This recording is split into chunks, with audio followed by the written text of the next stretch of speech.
ఓం నమో భగవతే రుద్రాయ. మనం ఈరోజు పితృపక్షం గురించి తెలుసుకుందాం. మనకు పక్షము అనంటే భాగము. ఒక నెలలో రెండు పక్షాలు ఉంటాయి. శుక్లపక్షం ఒకటి ఉంటుంది, కృష్ణపక్షం ఒకటి ఉంటుంది. ఒక నెలలో ఒక పక్షం అంటే ఒక 15 రోజుల తిథులకు ఎందుకు పితృదేవతలకు పెట్టేసిండ్రు? ఏమన్నా ఆలోచించారా? మనకు అమావాస్యలు ఉన్నాయి. అమావాస్య రోజు మనం పితృకార్యాలు చేసుకోవచ్చు, పితృదేవతల ఆరాధన చేసుకోవచ్చు. మరి ఎందుకు పితృపక్షం పెట్టారు?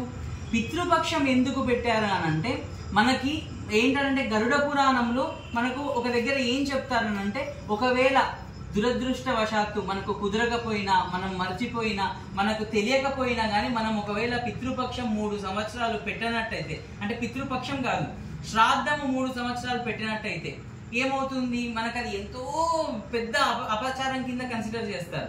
అలాంటి శ్రాద్ధము 3 సంవత్సరాలు పెట్టకపోయినా పితృపక్షంలో ఎప్పుడైతే ఆరాధన మనం చేస్తామో, అలా ఆరాధన చేసి మనల్ని జన్మనిచ్చిన తండ్రి గారు కానీ తల్లి గారు కానీ శరీరం వదిలిపెట్టిన తిథి రోజు మనం పితృకార్యం చేస్తే, ఇది మనకు ఏం చేస్తారు అని అంటే, ఈ 3 సంవత్సరాలు పెట్టని పాపం మన ఖాతాలో నుంచి తీసేసి మనకు 3 సంవత్సరాలు పెట్టిన అది వేస్తారు. అయితే 3 సంవత్సరాలు పెట్టకుండా ఒకసారి పితృపక్షంలో పెట్టమని నేను చెప్పట్లేదు. ప్రతి సంవత్సరం మీ తండ్రి గారు కానీ తల్లి గారు కానీ పోయిన తిథి ఉంటే దాన్ని గుర్తు పెట్టుకొని తప్పకుండా మీరు పితృకార్యాలు చేసుకోవాలి. దాని ద్వారా శ్రేయస్సు కలుగుతుంది, యశస్సు కలుగుతుంది. మీకేమన్నా ప్రతిబంధకాలు ఉంటే, కోర్టు కేసులు ఇట్లాంటి ఏమున్నా తొలగిపోతాయి. సంతాన సమస్యలు ఉంటే సంతానం కలుగుతాయి. పితృదేవతలు ఇవ్వంది లేదు. భగవంతుడు మనకి ఏదైనా ఇవ్వాలంటే మన పితృదేవతలను అడుగుతారు, వీడికి ఇద్దామా అని. పితృదేవతలకు వీడు నావాడు, లేకపోతే ఇది ఏమి ఉండదు. ఒకసారి శరీరం వదిలిపెట్టిన తర్వాత నీ కర్తవ్యం నువ్వు చేస్తే, వీడు పితృకార్యాలు చేశారు కాబట్టి వీడికి ఇవ్వచ్చు పరమేశ్వర అని చెప్తే పరమేశ్వరుడు అప్పుడు మనకి ఇస్తాడు. అది గుర్తు పెట్టుకోవాలి.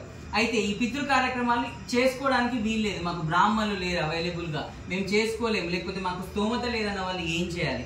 మనకి ఎందరో మంది వృద్ధులు ఉన్నారు, వృద్ధాశ్రమంలో ఉన్నారు అనమాట, ఓల్డ్ ఏజ్ హోమ్స్ లో.